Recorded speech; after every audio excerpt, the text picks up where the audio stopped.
chers étudiants, deuxième année de bac, sciences physiques.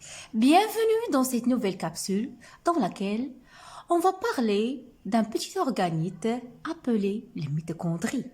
Donc, vous avez, si vous vous rappelez très bien, ma parole s'adresse surtout aux élèves qui ont fait première année bac sciences expérimentales.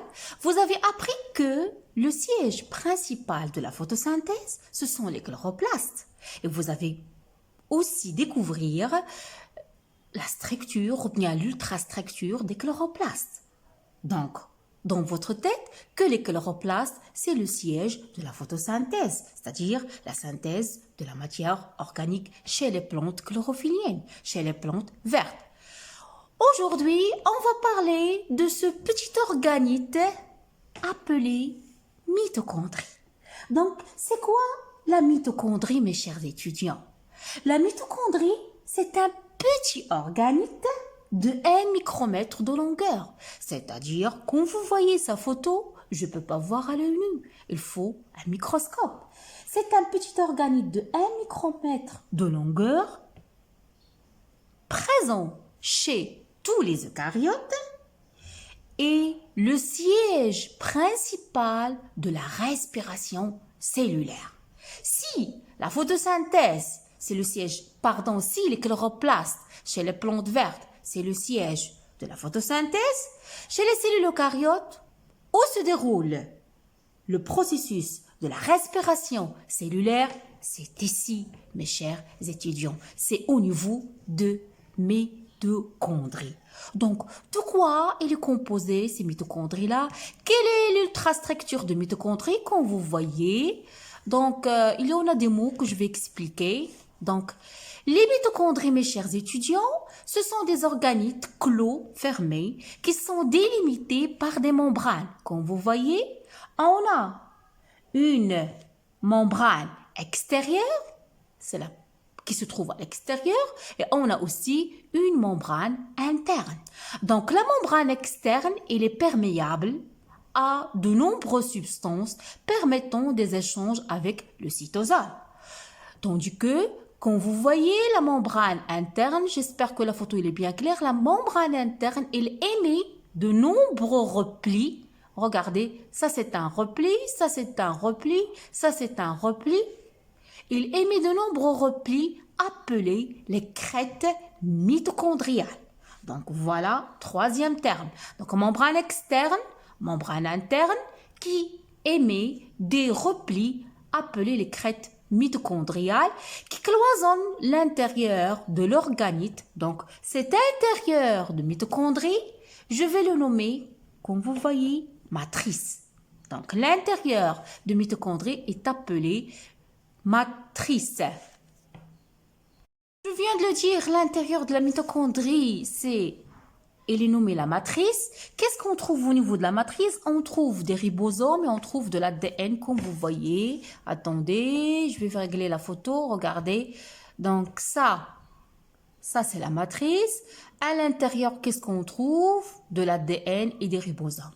Et aussi, on a aussi un espace, regardez ici, un espace intermembranaire qui est un espace très large d'environ de 10 nanomètres. Autre information que vous devez connaître concernant la membrane interne, mes chers étudiants, concernant cette membrane interne de la mitochondrie,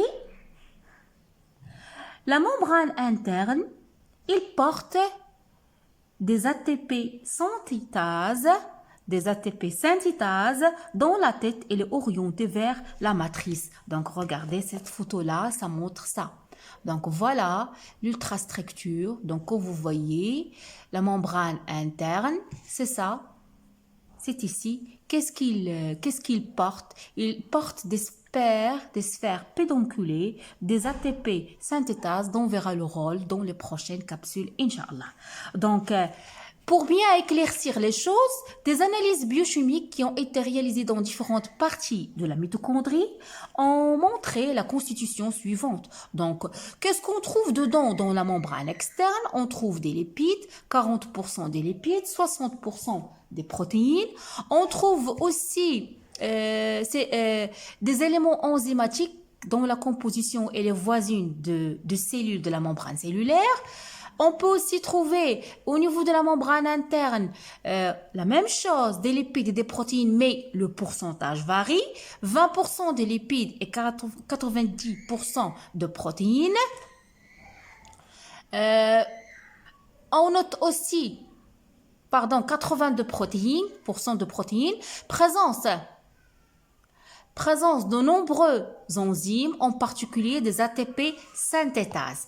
Concernant la matrice, on note l'absence de glucose, il n'y a pas de glucose, mais présence de pyruvate et d'ATP.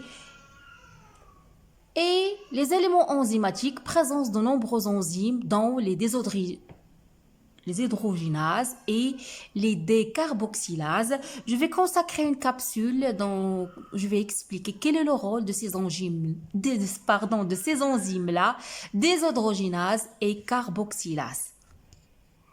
Donc voilà un petit résumé concernant la mitochondrie.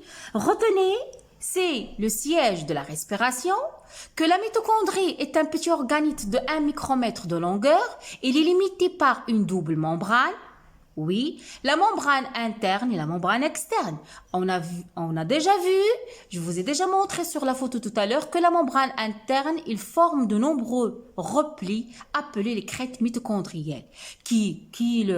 Quel est le rôle de ces crêtes mitochondriales, mes chers étudiants? Il augmente la surface de contact entre la membrane interne et le milieu intérieur. Comment on appelle le milieu intérieur de la mitochondrie? Il est appelé la matrice. Qu'est-ce qu'on trouve dedans? On trouve des ribosomes et de l'ADN. Les différents compartiments de la mitochondrie renferment des complexes enzymatiques spécifiques. Je l'ai déjà dit, qu'à titre d'exemple, l'ATP synthétase qui se trouve au niveau de la membrane interne. Les mitochondries sont des organites clés de la respiration. Ils n'utilisent le glucose qu'après sa transformation en acide pyruvique. Retenez ça. Et il n'utilise le glucose que lorsqu'il sera transformé en acide pyruvique. Autre chose, mes chers étudiants, à retenir. Les mitochondries, ils consomment de l'oxygène. Ils utilisent de l'oxygène. Pourquoi? Pour décomposer l'acide pyruvique suite à un ensemble de réactions de déshydrogénation et de décarboxylation qu'on va expliquer ultérieurement, avec tout ça dans le but de quoi? De produire de l'énergie, de produire d'ATP. Et ces réactions sont catalysées par quoi? Vous le savez déjà, par des enzymes spécifiques. Donc, j'espère, mes chers élèves, qu'à travers cette petite capsule, vous avez eu une petite idée concernant la mitochondrie, de quoi elle est composée la mitochondrie, c'est une ultrastructure, et aussi, quel est le rôle de mitochondrie? Retenez, c'est le siège de la respiration cellulaire.